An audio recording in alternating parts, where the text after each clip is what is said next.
everyone, my name's Helen, welcome back to my channel. Today I am doing Roll of Reads part 2.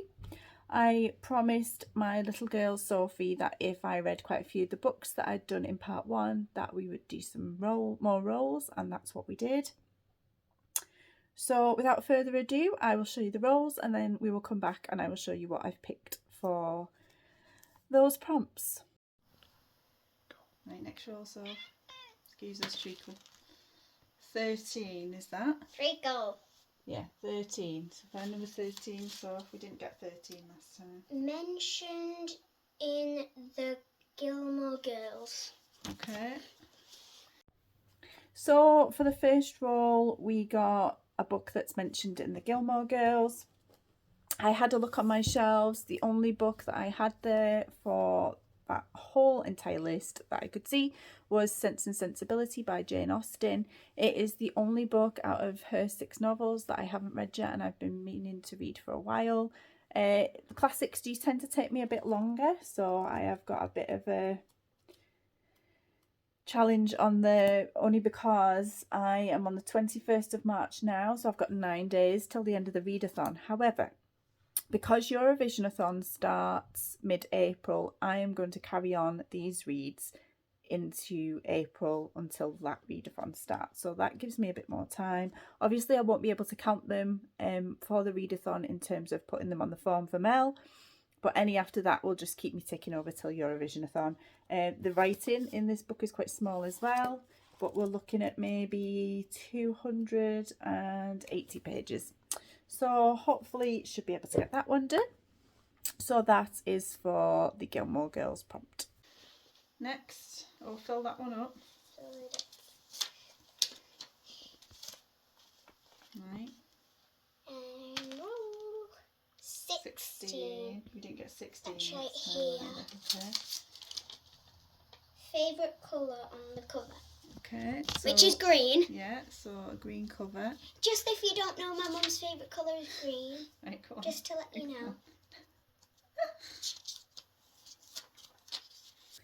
So for the next roll, we got read a book with your favourite colour on the cover, and I recently went to the library and got this one out. It is Bibliotherapy, The Healing Power of Reading by Bijal Shah. It says, in this unique and transformational guide to healing, bibliotherapist and counsellor Bijal Shah explores the restorative power of reading. Bibliotherapy traces the history of how therapeutic reading evolved, including the important role played by the best writers. In doing so, Bijal offers first-hand stories from clients who have found solace in great works of literature when struggling with grief, relationships or illness. Full of practical advice and insights into how bibliotherapy really works, Bijal offers an A to Z reading list of books for every mood and need. This is a sumptuous celebration of reading that will invite you to see books as more than just an escape, but a legitimate form of self-care. I had no idea that bibliotherapy was a thing. I didn't know it was a job you could do, and so I will be looking into that because that sounds right up my alley. But yeah, green's my favourite colour. There's plants on the cover. I cannot wait to get to this one. Right, roll again. Roll. Is that number 1? Yep. Oh, don't you get a punishment for number 1? Right, do number 1. Punishment was for 1. No, I think you get a punishment for 1 as well. Pretty. Oh, pretty cover. Pretty okay. cover. So then, okay, sorry. Right. So now, go on, pick a punishment one. What's the punishment? Intimidating.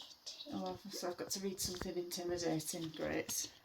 So I don't know if that has to be a pretty cover that's intimidating. I don't know. So I then got pretty cover, which would have been a lovely prompt to get. But as we rolled a 1, we got a punishment, and this particular punishment was an intimidating book, and the actual rule for that punishment is that you swap it for the original prompt. So I'm not doing pretty cover. I am doing intimidating read.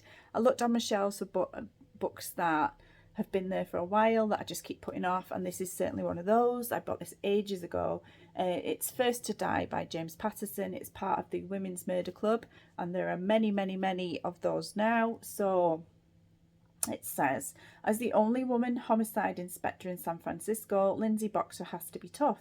but nothing has prepared her for the brutal maniac who has begun a killing spree, slaughtering newlywed couples. Lindsay is sickened by the deaths, but her determination to bring the murderers to justice is threatened by a personal tragedy. So she turns to Claire Washburn, a coroner, Cindy Thomas, a journalist, and Jill Bernhardt, an attorney, for help with both cases. Yeah, I've just been putting it off for a while, but I figure if I try it now and I don't like it, then I can just not continue with the series. However, if I do like it, I am going to have to read them all, so I'm setting myself up for a bit of a challenge there. But yeah, it will be good to get an intimidating one off my shelves. Right, fill that one up, and then this is the last one. Can we do another one after this? No, this will be the last one, because if, for example, if we get a 20, we're going to have to do another roll, I think. Go on. 16. Oh gosh, it's a good job we've only got that twice. 16. Booktuber's favourite. Okay. I don't know if that's any booktuber or if it's one of the hosts. I think it's any booktuber. Is that right? it? And that's our 4 rolls. I don't think we'll be doing another round. I don't think I'll fit them in as well. I want to do another round. And the final prompt that I got was to pick a booktuber's fave. Now, the series that I'm looking at is one that Leandra at TBR 0, I think her channel is. I've been recently watching her videos.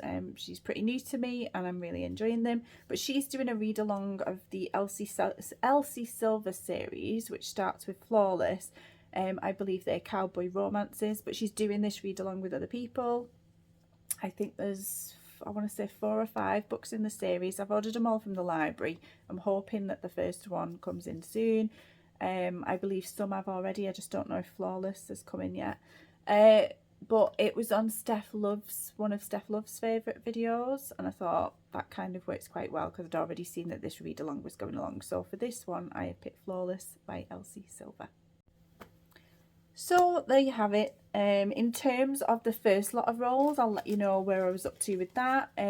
So the prompts that I'd read, I had 6 prompts and I've read for 3 of them so far, and I am in the middle, in the middle of 2 of them. So I read Role Playing by Cathy Yardley. I'd got First Nations Author and I swapped it out for Read One of the Host's Faves. And Novelty Tea Corner came up with Role Playing by Cathy Yardley, and I really fancied that one, and I really enjoyed it. I never thought I would really like a book about gamers, adult gamers, but yeah, it was really good. So I read that one for that. I also read my pet pick option, which was The Female Persuasion by Meg Wolitzer. That was going to be a 2-star for a while because it just there wasn't as much happening in it as I wanted there to be.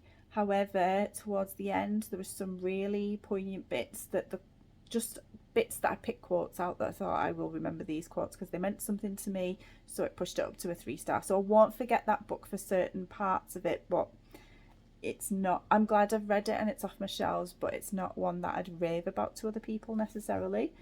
And then I read my middle grade / YA prompt. I read American Royals, the one that's called Rivals. Really enjoyed it, so much so that I read the 4th book as well. So that kind of set me back a little bit with the readathon, because if it had just carried on to my next book, I'd have got through another one probably.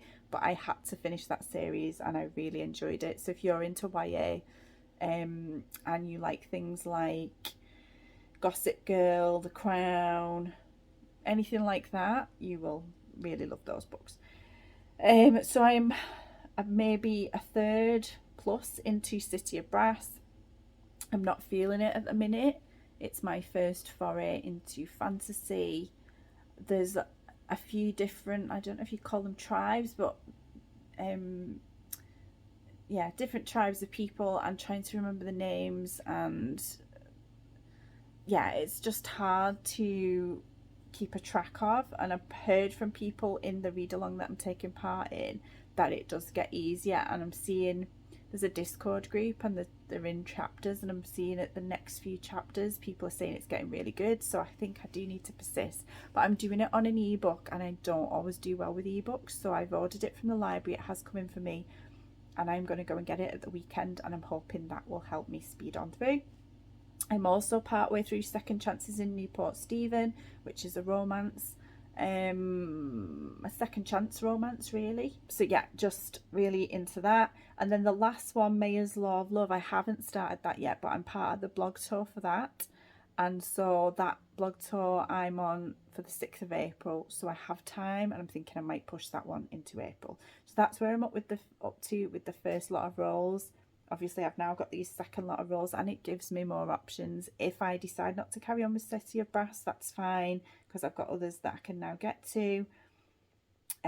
Because what I will say is, when I started reading City of Brass and I was still going through the female persuasion, that's when I was really on task to do quite a lot more roles.